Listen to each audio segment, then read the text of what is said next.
Hello সবাইকে। আজকে সকাল সকাল আমরা দুজনে রেডি হয়ে বেরিয়ে পড়েছি। কারণ আজকে আমরা যাচ্ছি মন্দিরে, মা কাটনাকালী মন্দিরে পুজো করতে।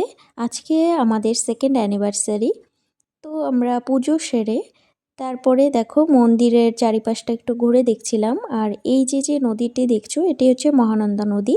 তো ওইখানে আমরা কিছুটা সময় থেকে আর ওইখানে পরিবেশটা এত সুন্দর, শান্ত পরিবেশ আর ভীষণ ভালো লাগে। তারপরে একটু ঘোরাঘুরি করে আমরা চলে আসলাম বাড়িতে।